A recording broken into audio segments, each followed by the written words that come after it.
basically, this is your, I don't know how familiar you are with the 100 clocks at all. They're an ICV, or the ICC clock. All that does, it's capability of running a flow sensor. What that does, if you have an overflow, it'll shut down the system, and then that's telling you there's a break somewhere. So just to look at that. You do have a pressure reducing valve, so we'll preset the water pressure at 65. We have a master valve down there, which is triggered by your clock. So at any given time, you cannot go out and turn the valve on. It has to go on through the clock. So make sure that if you're testing, you can do that. Or you can't go manually to a valve and open it up then? What you can do is manually open the master valve. If you're servicing, then you're good to go. Just make sure you shut it off. Yeah. Right below that is your fuel or your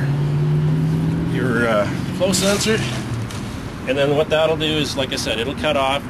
In the event that you have a break anywhere around here, or if someone kicks off a head, it won't do a head, but if it's a major leak, then it will. Okay, so like you'll program it to probably about 10 gallons.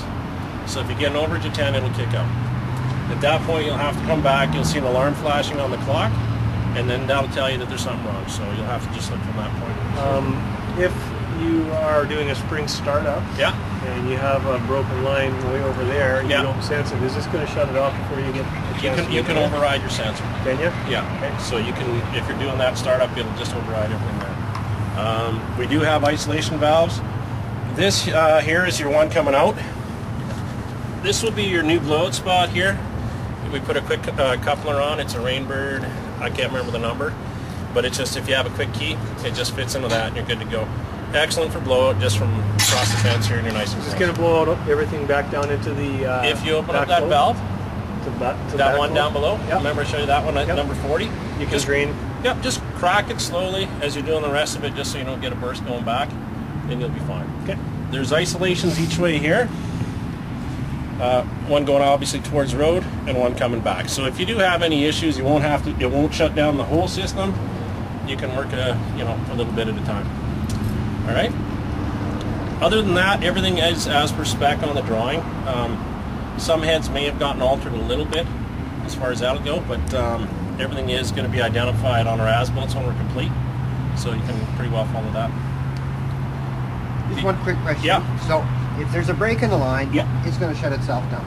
It will, to what you got it programmed to. Okay. And we'll program it probably to 10 gallons per minute.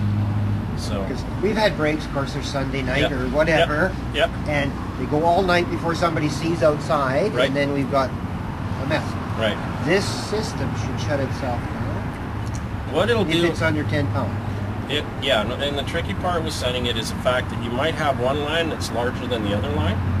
So you have to set it for your maximum line. You can't do it for, if this little one's only got 10 heads and that one's got 50, well, it's going to kick off as soon as you trigger that line. Okay, yeah. So it'll be set for the maximum flow, and at that point, I think they're pretty closely balanced, so it shouldn't be too much of an issue that way. So, yeah, it's the kickoff of the heads, especially the boulevard heads. Those can be an issue. What I'd suggest there, if you can talk them in, is you can get a check valve per head, install those in, and if they get kicked out, they just shut down. Or you can get the Rainbird ones that you can't kick. Yeah.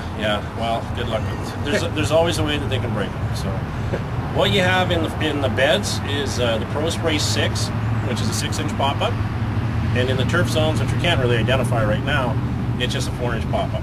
Everything's using the Pro Spray nozzles, and had really good luck with them. We've used them quite a bit. It's just what was spec with the job. So that's all I can help you with on that.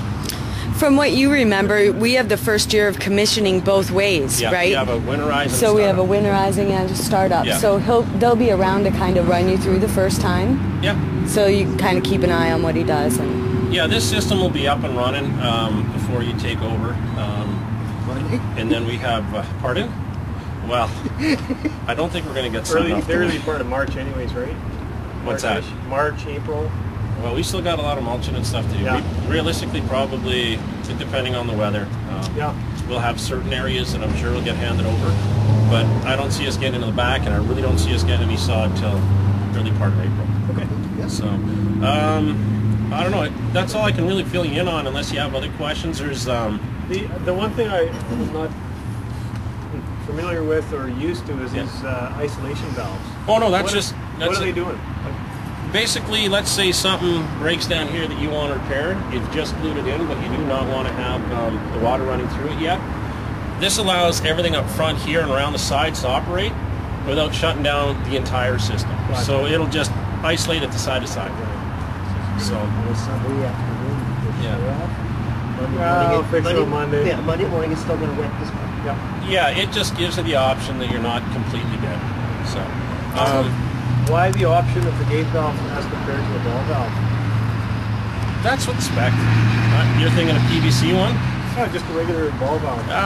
That's just what they're called for. So the red and whites are very common in what we do, or what's spec'd out. So that's all we can follow by is that. Okay. There's a lot of, yeah, no, it's just the way he designed it. Other than that, we could